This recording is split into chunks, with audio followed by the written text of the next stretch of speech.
Let's start. Yeah. Good morning, judges. Good morning, participants. So my topic on the title is the predisposing factor and visual outcome in iris claw lens implantation in the high volume cataract setup. The aim is to evaluate the preoperative and intraoperative indication of iris claw lens and analyze the visual outcome in these patients. As we know, the surgical management of the FAK patients is angle support anti-jumble lens, clarification lens, and iris claw lens.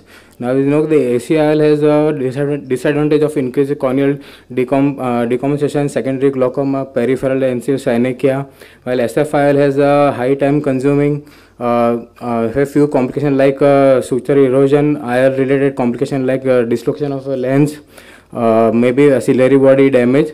So the iris claw method was invented by Wurst in 1980. The technique of the posterior fixation iris claw lens was proposed by Amar et al. And later modified by Moher et al. So it is a retrospective study, and the study includes the patient coming to our camp setup under DBCS. Patient all underwent a manual SICS program. The study was conducted for 3 years for long duration. The perioperative assessment includes the routine cataract workup. Now there is no financial disclosure in this. So we have used in this study the XL lens. It is a PMA, a single piece biconvex iris claw lens with a length of 8 mm and 5.5 mm optic size. The alpha was calculated with the SRKT formula.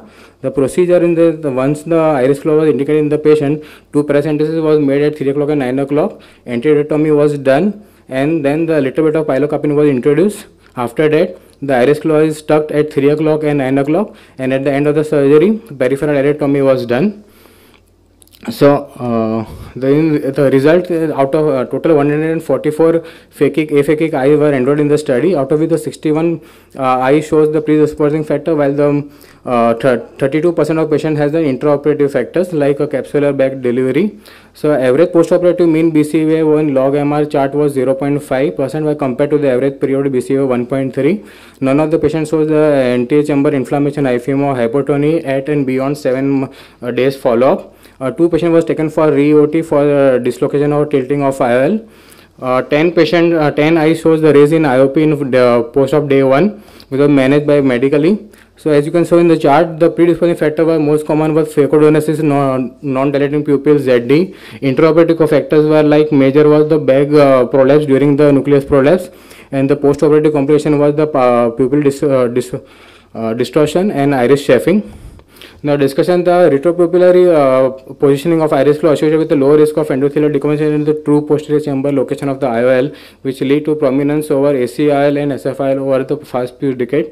In our series, the major preoperative factor will lead to iris claw implantation was the phacodonesis, when the most significant intraoperative factor was lead to iris claw implantation was the capsular bag delivery during the surgery. This study was the Prodetti et al. In the study stated that the posterior PC rent was the most common cause, followed by traumatic subluxation and zonular dialysis. In the series, the preoperative mean BCVA in log MR 1.3, which was significantly improved to log MR 0.5 postoperatively, and the similar finding was supported by Mansoor et al., Keller et al., and Madhavan et al. In our study, we noticed that post-operative complications like hyphema, hypotony, cystomacular edema, secondary glaucoma were resolved medically, but permanent complications like pupillary distortion and iris atrophy, which could be resolved probably by better surgical technique. The Prodetti et al. And Choragi et al. In the study, a similar predominance of distorted and oval pupil was the most common complication, followed by iris atrophy. Meanwhile, the Mansoor et al. In the study has shown the ocular hypertension. So we didn't notice any rare complication like retinal detachment or corneal decompensation. So in conclusion, the iris claw still remain a chief solution tackling cataract with inadequate capillary support, especially among the anti-segment surgeon, which provide a satisfactory post-operative visual outcome in large camp setup. So these are my references. Thank you, Dr. Amit.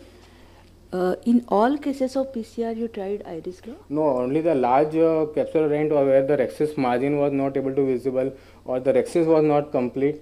On the poor zonular, when the poor zonular support was there, then we tried for iris claw. The surgeon was not confident whether the anterior support is there or not, sulcus is there or not.